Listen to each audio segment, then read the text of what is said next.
What's up, y'all? We are here for our weekly manifestation oracle message. Hope you're doing well. We're just taking a look at the week ahead to see how we should direct our energy and focus and intention as to how it pertains to our goals and our desires. I love this first card. Was supposed to work tonight, but this is a very slow time of year, and the wheel of death is out. Honestly, the wheel of misfortune that we call it, where we're over, like we might have too many people on for the amount of reservations that we have. So first, we take volunteers for who doesn't want to work. And then if everybody wants to work, then they have this like Google random wheel that looks like Wheel of Fortune, but everybody's names are on it. And it basically determines your fate for the evening. However, we've been learning recently, right, that is just the vessel. That is just the husk. That is the outer. But the inner is what matters. And so what is the real source of my income, right? This is what we've been training for. So today is a great example for me to use where, like last week was a holiday, and everybody takes a vacation, once or twice a year. I never do. So I was like, okay, fine. I'll take a couple of extra cut days around this holiday weekend. I'll give myself a nice little rest to catch up on random goals and things that have been piling up on the to-do list. And it was really lovely. And I was like, man, it just wasn't long enough though. But now I'm not I don't have enough cash flow coming in to just flippantly be taking a lot of time off all the time. And so sure enough, recently our lessons have been telling us okay, don't idolize the source, the material source, the physical plane source, right? Because that's only the vessel. That's only the channel. It's only a portal. God is actually the real source, and there's already a number decided on your whole year of what you need to make and your baseline of what you're going to make. And how you develop in the meantime determines, what you might make during the year. And actually, if you want to get really specific, it's on Rosh Hashanah is the year ahead is determined. Our lot is written out for the year. And so our year that we're experiencing this year is at a baseline, kind of a reflection of how far we've come in the work that we did last year, right? And the earnestness of our prayer and teshuvah last end of summer, fall, right? High holy holidays. So here we are coming up on them again. You probably noticed that you're having a realization that every year, almost seasonally, you have these sort of little flare-ups of issues, right? It could be it's different for everyone, right? We have varieties of brands of chaos. Maybe you are always oh my God, another thing with my car. And it's always putting you financially behind. Or maybe it's a relationship thing. You get a little bit further and then you have a setback and you're another argument. Why did I go there? Maybe you have a little bit of a health scare every year that turns out to be an illusion. Or maybe these are scattered and peppered throughout the year, right? But either way, it's we always circle back and we're test it again. Okay, can you pass this time? How far can you get with this? Right? This is the way we correct our tikkun. It's these assignments come up. So have you had any familiar tests or challenges that have been coming up recently? Right? So for me, at work, I find that being a server is a great place to work out your tikkun because you have a very flexible variables that you could be dealing with every night. And so for me, I get frustrated and then I end up like ruminating on the frustration and then talking about it. And so then at that point I've done evil eye and evil tongue, and I've been ruminating and planting seeds in my mind that I don't want to grow. And so I've been like, spinning my own chaos. And so it's like I have that almost immediate backlash, right? So I'm like learning, I'm trying to practice this, but it's difficult. We all have our difficulties, right? So recently, though, we've been focused on the fact that the creator, God, is the source of our income, right? Our stability, our security, our protection. There's lots of things that make the world feel scary right now. And it's very easy to, want to sort of like skulk away and not go out there and do the things that you like doing. For instance, I've been avoiding the forest because there was a weird guy in the woods that had his dick out on the trail. And he pretty much looked kind of like a homeless man who might be, having any kind of psychotic or like psychological issues that are unattended to, right? So I don't know what his deal is, but that's kind of scary to have this person's character in the forest doing that. I don't know his story. He could have been a very sweet dude who's just having, rock bottom hard time with mental illness, right? But either way, it doesn't mean that he's a safe person to have out in the woods, right? So it's really, it's hard not to shrink back in the face of fear. So to push ourselves and realize that we can have strength and more faith when we choose certainty, that the creator is our source. Creator is my protector. Right? There's environmental, toxins everywhere with chemicals that are used in everything and on everything, right? And so, it's almost impossible to escape the looming threats of modern society. But we have to have faith, right? Have certainty that the creator is our protector. The creator is our source. And so back to the weekly energy of this week, it's like getting in more into the nuance of what are the things that leave us vulnerable and unprotected, and what are the things that keep us protected. So knowing that the creator is the source and proactively being aware of that and not getting caught up. Like, okay, I know that it's nerve-wracking to have been cut from this many shifts in a row. But I also know when I zoom out that God knows how much money I need to make. And I average close to the same income every year, give or take. And so it'll be fine. But I just have to have faith that it's God's taking care of it already. And that I can do this the easy way or the hard way, right? I can enjoy myself and get caught up on some things and focus on some creative, possibilities. Or I can be worried and turn downtrodden and get anxious and frantic, right?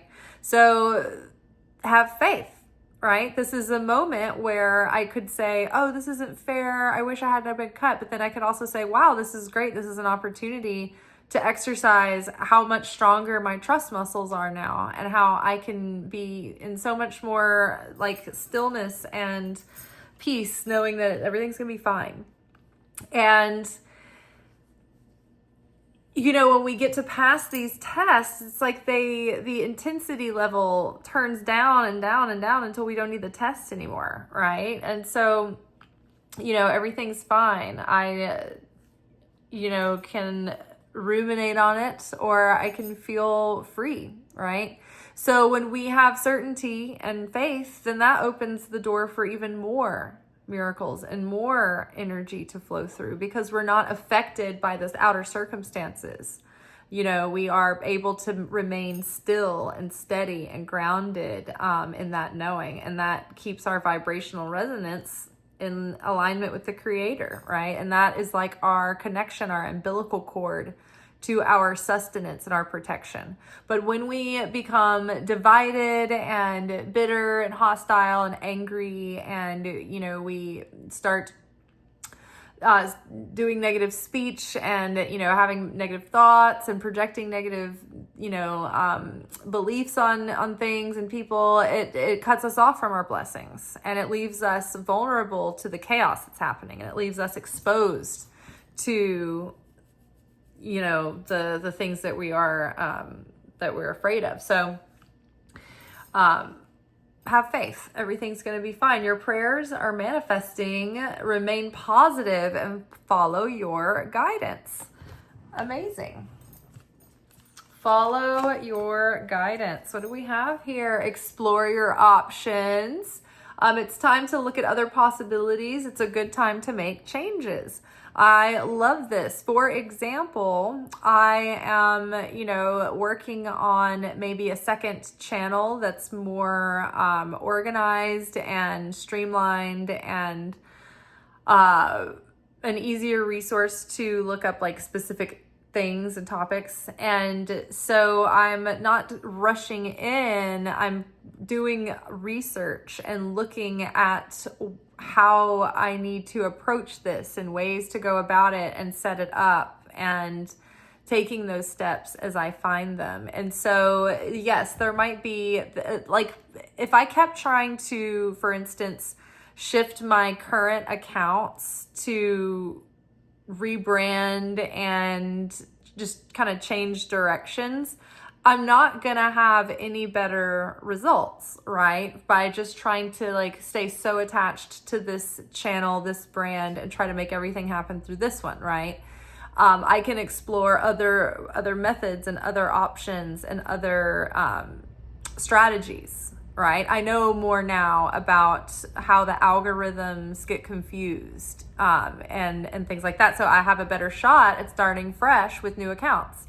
Knowing what I know now, and just having, both are different kind of, related but different things, right? So it's having a willingness to not keep trying to white knuckle it through what you're trying to force, but be open to compromise or be flexible to change, and to be open to other options, and not think that you've attached to one that you feel comfortable with and you're just convinced that that's the best one. I've done that in my life too. And I'm like, oh man, if I'd only waited for a minute, I would have had the better option. But then again, we can get that whole, we can get into a cycle of that in this society for sure. And I think that's where people are having trouble making decisions on, career paths or romantic partners, right? Because they feel like they have endless options and they can't settle on one, right?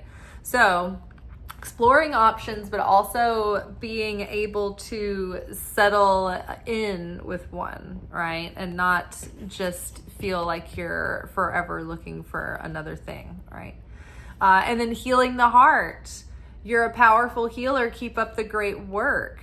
So a lot of times it's like our outward progress and our goals does require that we have strategy, and we have discipline, and we have consistency and routines, and we have plans put in place, and we have, some sort of logic and plan going, and that we take those action steps.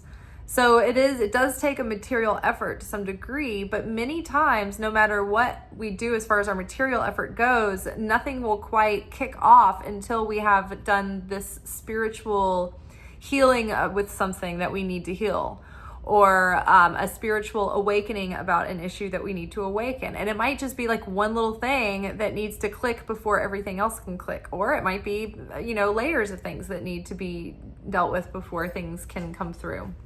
Either way, to build the vessel that will contain your material success, you have to do the healing within in order to be able to receive it, to maintain it, to not sabotage it, and to sustain it, to continue to make an effort and not sabotage yourself, right? So, there's the healing that initially gives you the answers that you need, right? My Kabbalah teacher David was recently talking about how, if you have like, say, an ailment that comes up, like a health ailment, and you are like exhausting yourself looking for physical material healing solutions, right? Where's the right doctor? What's the right medicine? Like, I've got to get my medication right, or I've got to find this right doctor that's going to figure it out. What's the test that needs to be run? But many times it doesn't matter. You could be circling just the right perfect person, but the answer's not going to come until you take care of a spiritual issue first.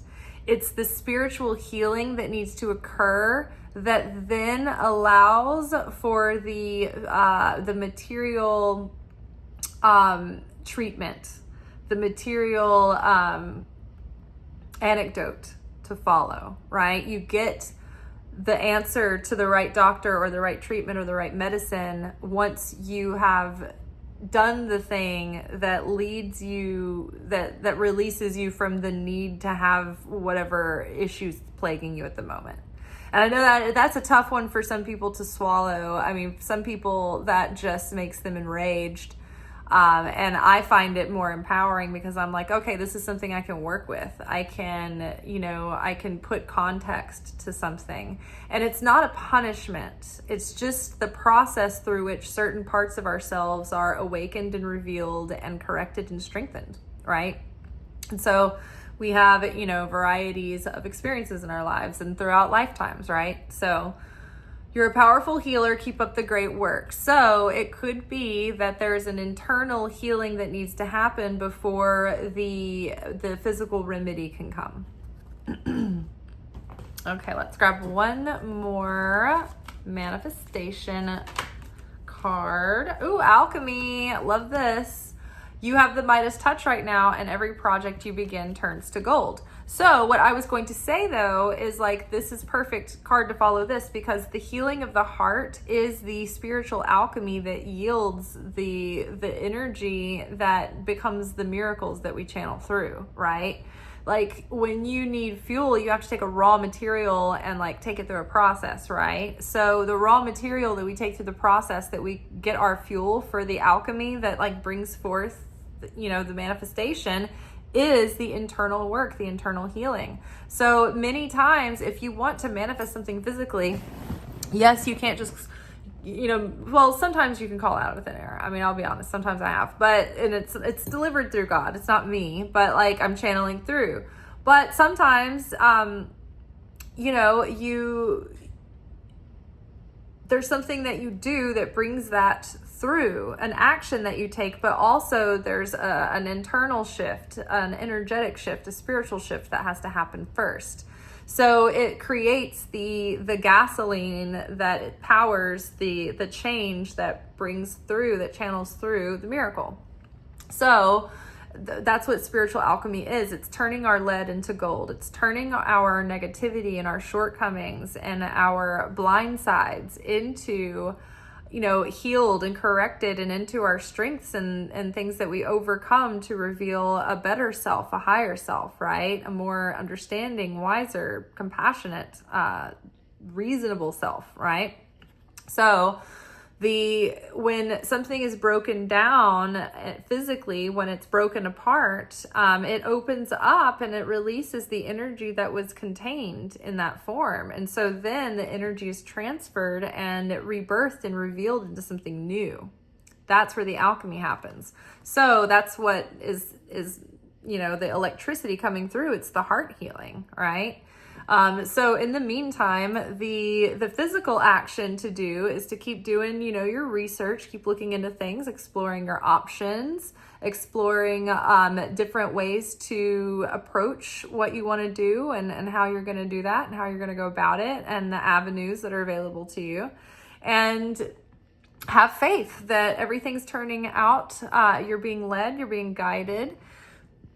And ultimately, good things are happening. But don't feel like you have to materialize anything immediately, because our spiritual new year is coming up in the fall. And so the heat of the dog days of summer is not always the best time to launch things. We were talking about this the other day about like television networks and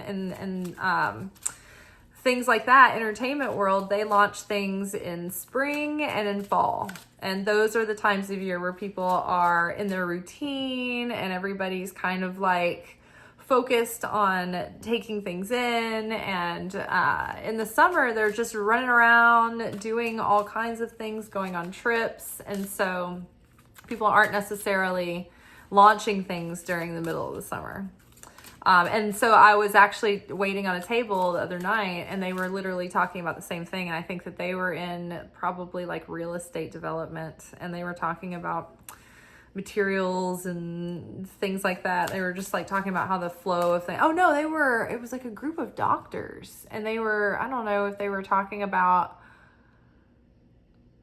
if they were pharmaceutical people or equipment people, but they were just talking about how, well, the doctors are all on vacation, so we don't have a lot of like, they were talking about how their business is slowed down in the summer too, because like the doctors are on vacation. So everyone is slow in the summer.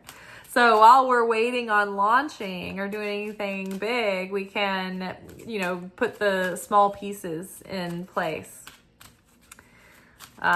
Which I just went around the track over down the street, and I did some planning and brainstorming for that new side project. Ooh, Spiral Dancer. This is emphasizing what we already talked about earlier about those patterns coming back and back again and again and again. It's like when we don't get the test right the first time, we get it again and we get it again and we get it again. And earlier I was just thinking, there's fluctuations in how we experience our tests. And I think that over a long period of time, it's like when we're not getting the point, things get more intense. And when we're having to like correct more negativity and transmute more, it's like the lessons and the challenges are so much more intense. But I just realized that like, okay, every summer, we talked about according to the Hebrew calendar, like the month of Cancer and the month of Leo are two of the more challenging months of the year as far as like challenging to the personality, challenging to the soul. And so I was thinking, okay, I usually do have some sort of, or at least in the last few years, have had some difficulties through the summer. And now I can like trace back like a pattern, but like this summer, it's just been like more subtle. Like I've been terrorized by nuance more than like something driving me absolutely mad. So I was like, okay, I think that's improvement. However, there is this phenomenon where when you get really close to your goal, you might have a cluster of tests come up and it might seem like they're suddenly so extreme. You're like, wow, how did I go? How did I get back at this place again already? And it's because, or here I am again, I thought I was past this. It's because you're being up leveled. And so in order to like transmute yourself and raise your vibration, you have to purify yourself by going through some process. So it's like getting to go through an initiation or a test or a thing where you can like earn a badge or a talisman to get to that next level. So it's like, okay, maybe you need a couple more bonus points before you can really, set yourself up to really sustain that next level with appreciation and not, self-sabotage, right? So maybe you need a couple of more little, things that'll really solidify your consciousness, right? So then maybe like a couple of tests will come up right before that thing, or maybe the universe is trying to test your self-worth. Are you going to settle for less, right? Are you clear about what you want? Are you standing in that boundary? Have you really changed your tikkun? And if you get this thing, are you going to be so distracted by this thing that you're not even going to care about doing the work anymore, right? Sometimes that can be the issue too. So pay attention to what's circling back. Circuitous route perception. So it's definitely like as these things come around, we perceive them differently the more that we recognize them. So even just being able to detach this summer and remember, oh, last summer during these challenging months, I was like, in much more strenuous and mind-numbing circumstances, and this time around is pretty chill, right? I mean, I've taken some cuts, and I got cut today, but I'm leaning in, and I'm like using this as a moment to just strengthen my faith, strengthen my security in the Creator, right? So what is our other card here? Oh my gosh, you guys, y'all, we've had this card like a couple of weeks in a row now. And this does have to do with partnership and romance and coming together with like an equally yoked partner, like a soulmate relationship coming in. But ultimately before that material event happens, there's something going on in the inside now where the more that we understand that God's that provider and we are fulfilled in like that knowing and just like being able to be at peace and at rest, the more we understand the secrets of scripture and the Torah, and we have like that wisdom on a spiritual level, on a soul level, the closer we get to the Creator. And so that is that holy union within, that internal union. And as we grow close to the Creator, then we are like more capable of drawing our light from our higher self and actually using that higher self to help us make decisions and guide us in our choices and help us become stronger people, able to, step up into those shoes of that higher self, helping us detach from that lower ego self that wants to be reactive, that wants to be the self-saboteur. And instead, it's like we're stable and we're secure and we're solid because we're in that connection with the Creator. The umbilical cord, the connection is strong. We haven't severed it. We haven't broken it. We've maintained it because we've maintained trust in the Creator, right? We've maintained the effort, we've maintained the desire, we've maintained the consciousness of giving and sharing and trusting, right?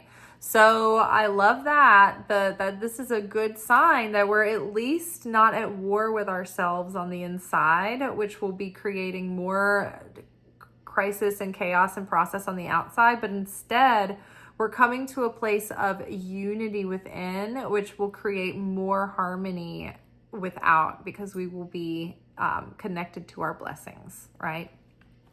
All right, that is all for tonight. I am happy for the week to come, and I feel like this could be a very contemplative and a hopeful time. So we'll see how that goes. Happy planning, y'all. Let me know if you have any ideas that are springing up that you are working on or getting excited about. Or is this a time where you feel change is coming, but you're not sure what's on the horizon yet? Let me know.